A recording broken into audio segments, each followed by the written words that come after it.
Hello and welcome back to my channel. আজকে আমি যাচ্ছি ট্রেনে বসে আমার দিদির বাড়ি ঘুরতে আমার হাজব্যান্ডের সাথে। তো আমি ভাবলাম একটা ছোট্ট ব্লগ করি, তাই আমি আপনাদের সাথে এই ব্লগটা শেয়ার করছি। তো আমি এখন ট্রেনে বসে পড়লাম আর নিয়ে নিলাম হাতে চা, কারণ সকালে অনেক তাড়াতাড়ি ট্রেন ছিল 5টার দিকে, তাই আমি সকালে কিছু না খেয়েই বের হয়েছি, শুধু ব্রেড খেয়েছি ব্যাস ওইটাই। তো ট্রেনে দেখলাম চা চা বলছে, তো আমারও খুব চা খেতে ইচ্ছা করলো। সকাল সকাল দুধ চা খেলে তো গ্যাস হয়ে যাবে, সেই জন্য আমি লাল চাই নিয়ে নিলাম হাতে। তারপরে খেলাম ছোলা। এখানে দেখো কি সুন্দর গান করছে এরা, এই গানগুলো শুনে আমার টাইম পাস ভালোই হয়ে গেছে ট্রেনে বসে। তারপরে আমরা ফাইনালি এখন চলেই আসবো, আর অল্প দূরই বাকি আছে আমার দিদির বাড়ি আসতে।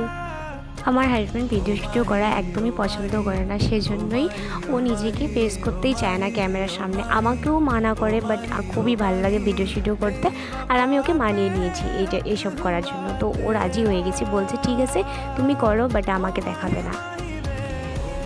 এই যে উপরে উপরে তো হাসছিলাম, বাট আমার মনে খুবই ভয় করছিল এই রাস্তা দিয়ে যেতে, কারণ আমি শুনছিলাম এখানে বাঘ নাকি হাতি বের হয়। এখানে খুব ঘন জঙ্গল, রাস্তাটা একদম শুনশান ছিল, আমার খুবই ভয় লাগছিল। তারপরে এই যে দেখো ফাইনালি পাকা রাস্তা পৌঁছে গেলাম। তারপরে দেখে আমার মনটা একটু খুশি হলো, পরে আমি এখানে হাঁটা দিলাম সোজা, তাড়াতাড়ি করে হাঁটছি, কারণ আমার একদম ভালো লাগছিল না।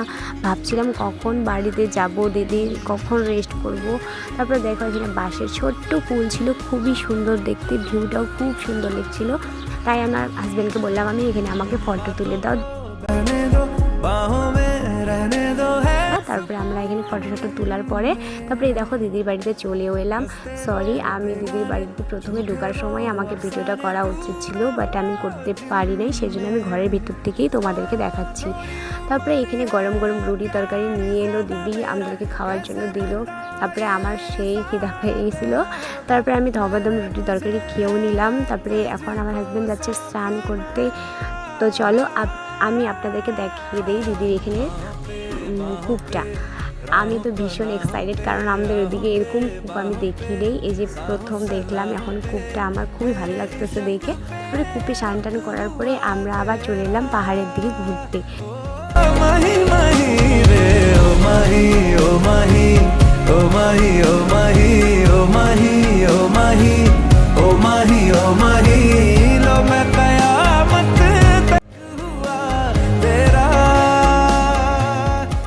তারপরে রাত্রে দিদির বাড়ি ঘুমানোর পরে এ দেখো সকাল হয়ে গেল।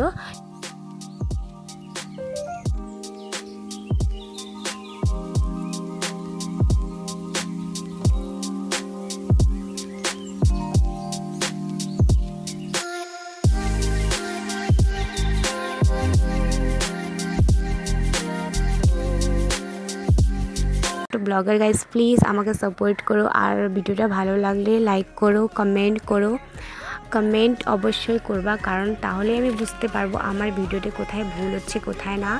তো প্লিজ গাইজ সাপোর্ট করো তোমরা সবাই আমাকে।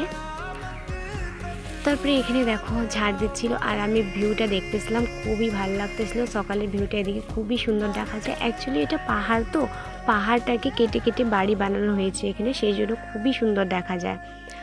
তো এখানে দেখো ওই সাইডে কি সুন্দর পাহাড় দেখা যাচ্ছে। এখানে আমার হাজব্যান্ড ব্রাশ করছিল, ব্রাশ তো আনতে ভুলে গেছি বাড়ি থেকে, তাই ওই যে দাঁতুনটাকে ভেঙে ব্রাশ করছিল, আমিও সেটাই করব। আমি জানি না আপনারা দাঁতুন চিনেন কি না, বাট আমাদের এখানে অনেক অনেক মানুষরাই দাঁতুন দিয়ে ব্রাশ করে, ভালো করাটাও।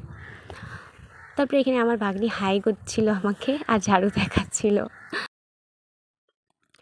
তো চলো এখন আবার দেখা হবে বাড়ি যাওয়ার দিকে।